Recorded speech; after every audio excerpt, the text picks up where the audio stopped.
My aunt and uncle live in Fort Myers, Florida, and every winter my family makes a weekend trip to visit them and get away from the cold weather.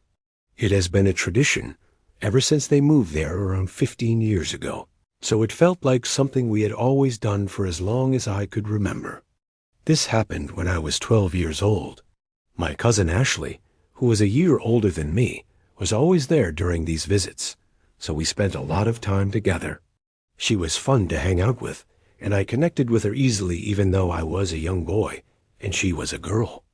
She was always willing to do the kinds of things I would normally do with my friends at that age. After the family dinner on the first night, we all sat down and watched a movie together. Once the movie ended, our parents stayed in the kitchen talking and drinking wine.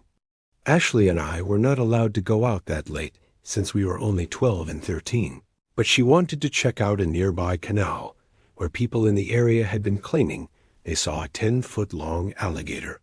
We both really wanted to see if the gator was real after she talked me into it.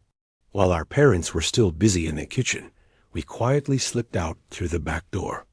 On the way to the canal, we stopped at a 7-Eleven on the street to grab some snacks. The cashier warned us to be careful out there, clearly hinting that it was late for kids our age to be walking around. The streets were completely empty at that time. The part of Fort Myers where they lived was especially quiet. We walked for about 10 minutes, and the closer we got to the canal she mentioned, the wetter and more swamp like the sides of the road became. Suddenly, Ashley stopped and stared straight ahead. She pointed and asked what that guy was doing. I immediately understood what she meant. At the far end of the street, there was the dark outline of a man standing perfectly still on the sidewalk. If he had been walking or looking down at something in his hands, it would not have felt so strange. But the fact that he was not moving at all and seemed to be staring straight ahead sent chills through both of us.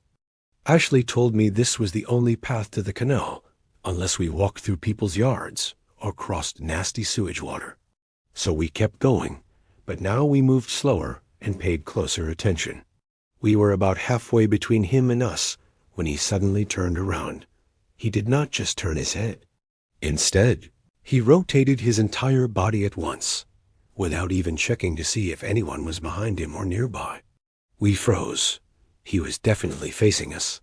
For a few seconds, none of us moved. Then he raised his arm and began waving in our direction. It was not a small or friendly wave. He was swinging his entire arm back and forth. After a moment, the motion changed into him gesturing for us to come closer. Ashley and I looked at each other, and then we bolted down the street, running back the way we had come. We got out of breath fast and stopped in front of a small yellow house to catch ourselves. We sat down on the grass for a moment, trying to calm down and process what just happened. Ashley told me there were a lot of strange people living around there, especially near the area we had just walked through. At that point, I understood why her parents never wanted her out late by herself. After a few minutes, we stood up and started heading back toward her house, and that was when we saw him again. The man was standing at the end of the street, completely still once more. He looked just as motionless as before, his body unnaturally rigid, arms straight down at his sides. This time he was standing directly beneath the streetlight, so we could clearly see his face. He looked to be around 40 years old. His hair appeared slightly slicked back, and his nose looked messed up, almost bent off to one side. He was smiling as well, though he was not showing any teeth. It was a tight, closed-mouth smile. Once again, he lifted his arm and waved at us. Then, for reasons I still cannot explain, Ashley stood up and waved back. The moment she did, he stopped waving, and his smile vanished. Just seconds later, he suddenly broke into a full sprint straight toward us. Ashley started screaming and took off running. I jumped up and ran after her as fast as I could. I was in complete shock, and I think that is why no sound came out of me. That and screaming would have taken breath that I did not have. We ran through yards, jumped fences, and cut through different streets until we finally reached her house. The back door was locked by then, so we had no choice but to knock, even though it exposed us. To avoid getting into serious trouble, we told them we had only gone to 7-Eleven to buy snacks. Ashley's parents were more upset than mine, but we were let off with a warning and told never to go out that late again. The way that man's face looked under the streetlight still haunts me to this day, 10 years later. Two friends and I were hanging out for a sleepover on one of the final summer nights before the new school year began. None of us wanted the night to end in a boring way, so later on we decided to sneak out and walk roughly a mile to our local high school. We live in a tiny town in the middle of bumfuck Massachusetts, so nothing is very far away. Around midnight, the three of us left the house and started heading toward the school. The walk there was nothing special, just us walking down the road laughing, sometimes shouting, and acting like the same dumb teenagers we always were. We walked right in the middle of the road since it was late, and there was barely any traffic at all. It took us about 20 minutes to reach the high school. Once there, we laid down on the turf field, stared up at the stars, and talked about the summer, along with other dumb stuff that kept making us laugh. We were having such a good time that we stayed there for nearly an hour, so by the time we decided to head back, it was close to 1 a.m. As we walked home, we came up to a T intersection. That was when we noticed a car. It was just sitting at the stop sign on our side of the road. All we could see were its headlights because a row of trees blocked the rest of the vehicle. There were no other cars around. Even though it was 1 a.m, the car did not move. It just stayed there. We kept walking toward the intersection. Out of nowhere, the car slowly pulled forward, turned in our direction, and started driving past us. We could tell it was an old white Mustang. As it went by, one of my friends yelled something dumb about it being a V6, clearly mocking it. It was funny for maybe less than a second before the car slammed on its brakes. My heart shot straight into my throat as the car whipped around into a fast turn. I shouted at my friends to run, and all of us took off down the street. We ran onto the connecting road where we had first seen the car. The moment I got close to the line of trees, I jumped straight into the woods. My friends did the same thing a few yards farther down the road. We only had about 3 seconds before the car turned onto the street. It began creeping slowly down the road, like the driver was searching for us. And when he did not spot anyone, the car came to a stop. 2 large men stepped out, one of them holding a huge metal rod. I whispered "fuck" to myself, while staying hidden beneath the leaves. They started moving toward the edge of the trees.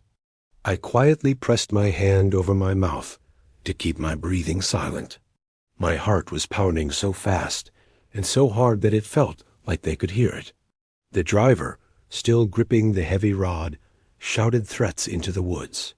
He kept staring into the trees, along with the other guy. I could feel their attention sweeping over me again and again. They stood there in silence, watching and listening, waiting for one of us to make a noise. If he had taken just a few more steps past the tree line, he would have found me.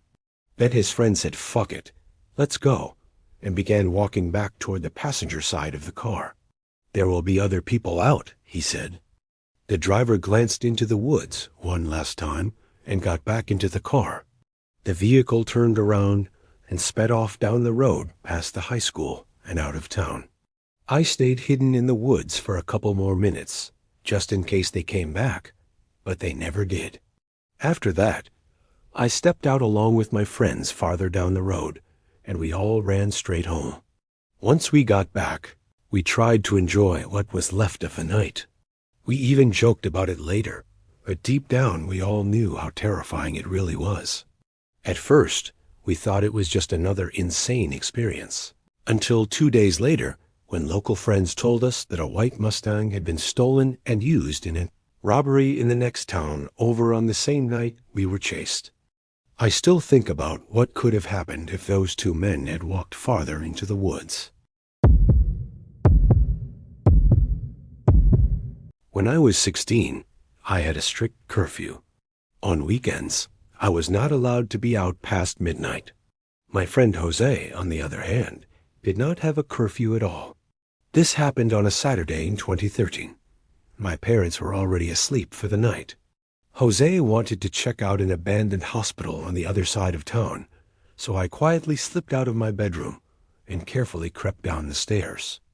I went out through the back door, grabbed my bike from the shed, and headed toward Jose's house. Once I met up with him, we rode together across town. The ride took around 10 minutes. I stayed behind him the entire way until we reached a property surrounded by fencing. Inside the fenced area stood a tall brick building. It did not look extremely old. It used to be a working hospital years earlier, but the town never got around to tearing it down. We hid our bikes inside a large bush where they could not be seen. The next step was climbing the fence, which was not difficult. After that, we needed to find a way inside the building. We walked around the outside, checking the perimeter until we came across a basement-level window that had already been broken. Jose climbed in first. I held my flashlight and shined it through the opening so he could see where he was going. It looked pretty unsettling down there because of how dark it was. Still, I was not about to back out at that point. When it was my turn, he held the light while I climbed inside. Once we were both in and had our flashlights turned on, the area was actually fairly well lit. There was not much in the basement level where we entered. It looked like it was mostly used for storage and boiler rooms. We eventually found a staircase leading upstairs. After pushing through a rusty door, we ended up on the main floor in a hallway that still had some lights on. It sounds strange, but the fact that some of the hospital lights were still working made the place feel even creepier. It made us more nervous about possibly running into someone. The entire building was not lit up. There might be one light on nearby, and another farther down the hall, with lots of dark corners and black gaps in between. There was also a loud buzzing and whistling noise that we could not figure out the source of. It definitely felt unsettling. We started exploring by looking into each small room we passed. Most of the valuable stuff like beds and medical equipment had already been removed. The building was surprisingly clean for a place that had been abandoned. It seemed like not many people had explored it, or maybe the ones who did were respectful. There were still some holes in the walls and random items scattered on the floors, which was expected. Then we came across one room with the door shut. We tried to open it, but it was locked. That was extremely strange, especially since every other door we had seen was wide open. Jose pointed out something important, though. Doors for patient sleeping rooms are not allowed to have locks on them. That meant something had to be blocking it from the inside. We could also hear sounds coming from behind the door, very faint thudding noises. We stepped into the room next to it and noticed several small holes in the wall. One of those holes connected to the room with the blocked door. It was just large enough to see through. I slowly dropped to my knees and leaned in to look through it. My eyes needed a moment to adjust to the darkness. After a second, I could make out a woman wearing a long white dress, leaning against the far wall and facing the door. Seeing her almost made me lose control of my bladder. I whispered to Jose to come look. He did not believe me at first, but when he crouched down and looked through the hole, he gasped. We whispered back and forth, trying to decide if we should leave. Jose said we should. He stood up and walked toward the door of the room. I dropped to my knees again and went to look through the hole one more time. As soon as I put my eye up to it, my view was completely blocked. The woman was now on her knees too, staring directly back at me through the hole, with an enormous smile on her face. I screamed as loud as I could, and the sound echoed through the entire building. Jose did not ask any questions. He just ran, and I followed him back the way we came through the basement. He climbed out through the window first, then I followed. While I was trying to squeeze through the window, I was terrified she would rush up behind me and grab my legs to pull me back inside. Once we were both outside, we sprinted to our bikes and rode as fast as we could back to Jose's house. There was no laughing at all. It was pure nightmare fuel. After saying goodbye to him, I went straight home. I did not feel safe anywhere, except inside my house, lying in my bed. I do not believe in ghosts, so I do not think what we saw was one. I believe there was a real disturbed woman inside that building. But all I know is that if I did believe in ghosts, I would completely believe that was what I saw in that room.